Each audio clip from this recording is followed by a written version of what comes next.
And we're live. Do you want to do the Milo thing? Yeah.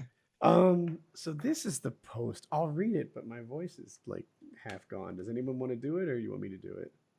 I'll do it. All right, that'd be great. I am a gay man. No, And a child. I can't. This is a long comment. It's like three paragraphs. Okay, I'm a gay man and a child abuse victim. I would like to restate my utter disgust at adults who sexually abuse minors. I am horrified by pedophilia, and I have devoted large portions of my career as a journalist to exposing child abusers. I've outed 3 of them, in fact, 3 more than most of my critics. And I've repeatedly expressed disgust at pedophilia in my feature and opinion writing. My professional record is very clear. But I do understand that these videos, even though some of them are edited deceptively, paint a different picture. I'm partly to blame. My own experiences as a victim led me to believe I could say anything I wanted on this subject, no matter how outrageous.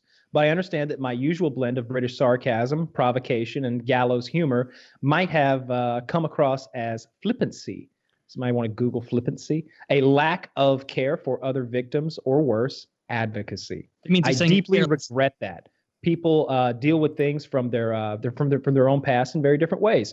As to some of the specific claims being made, sometimes things tumble out of your mouth on these long late night live streams when everyone is spitballing that are incompletely expressed or not what you intended. It's very true. I think we can all agree that. Nonetheless, I've reviewed the tapes that appeared last night in their proper full context, and I don't believe that what I said, and I don't believe they say what is being reported. I do not advocate for illegal behavior. I explicitly say on the tapes that I think the current age of consent is about right. I do believe sex with 13-year-olds is okay. He says I do not believe sex with 13-year-olds. Yeah, is a key difference. Sorry, little Freudian slip. I was just saying what I was just speaking my heart here. I do not believe, hard to do that. I do not believe sex with 13-year-olds is okay. When I mentioned the number 13, I was talking about the age I lost my own virginity. I shouldn't have used the word boy, which gay men often do to describe young men of consenting age, instead of young man. That was an error. I am certainly guilty of imprecise language, which I regret. Anyone who suggests I turn a blind eye to illegal activity or to the abuse of minors is unequivocally wrong. I am implacably opposed to the normalization of pedophilia, and I will continue to report and speak accordingly. What a lovely vocabulary this gentleman has. Yeah, he does great. I was saying, like, one of Milo's shtick is kind of like, I'm a gay man, I like black dudes, and therefore I can say things that no one else can say. I can tear down feminism, I can talk about inner cities, I can do this and I can do that. And he tried to apply that to the pedo thing. You know, it was, I had sex at 13. At 14, I was the predator, taking out these priests and whatever. And I think he felt like he was shielded because of his own experiences. You know, who would come at a guy who was abused at 13 saying that you're pro-pedo? But it didn't work. Like this. Well, yeah, he openly admits that he plays the game of identity politics to get away with saying even more provocative things, that if he were just a straight white guy with a white girlfriend or something, he would have got slammed years ago. But he's so open about it, even saying in interviews like, yeah, I play up the fact that I'm gay and that I have a black boyfriend or whatever, and it's that a shield. Yeah, it's like, it's just playing into that same thing that we should all hate, identity politics, taking your argument for who you are, what color your skin is, what's between your legs, instead of what you're saying. You know, I think he messed up here because when in the actual podcast, he talks about how it's not pedophilia, it's hebephilia, as in, like, when a boy meets sexual maturity, then it should be fine, as in, puberty. And that's where he referenced the 13. Now, just a note, in England, the age of consent is 16. I know it's higher over here, but still 13, I think mentally is very young. And then that kind of issue got swept into him calling, older gay men with boy, which is a term for a younger gay guy. And I think they kind of got swept up with each other. But he does go pretty specific into the 13-year-old thing when he actually backs it up by saying, no, it's not pedophilia, it's hebephilia. It's after puberty. Even if it's if like I think the feeling that everyone gets when you hear that is, even if you're like, okay, well, I guess psychologically that's the right term or whatever. When people hear it, their first reaction is, "Up, somebody's trying to relabel something to make it seem less bad." You know, I disagree. Yeah. All right, let's get we've done this before. Let me get the actual definition of pedophilia. No, I know, like, but now I'm saying that in people's heads, it's just anyone who's having sex with a child, and in most people's heads, a 14-year-old is a child, a 13-year-old. Okay, sexual feelings directed toward children. It really boils down to whether you think a 13-year-old who has went through puberty is a child anymore. I guess I do. Yeah, I was saying, oh, you went through puberty at 13, you lucky dick. I was getting to you. Don't worry. I was saving that punchline. I was like, and for Woody, maybe you're 20, 30 years old. Hey, that's still no good. Still no good. These are just terms, right, that denote the physical level of maturity. Like, so just only hair under one arm. Like, so like a 10-year-old girl could be a whatever you said it was called if she had started puberty already. Whereas if you start puberty till you're, I don't know, 16 or 17, if you're a late bloomer, then you're not a hebephile or whatever you're called until then. Yeah, there was this. It's actually Milo who said that. He's like, it's not pedophilia, it's hebephilia. This is about the, sexual readiness or whatever you want to call it of a child who has gone through puberty. He was saying that it's not pedophilia because they've gone through puberty, but I'm like, it's still a kid.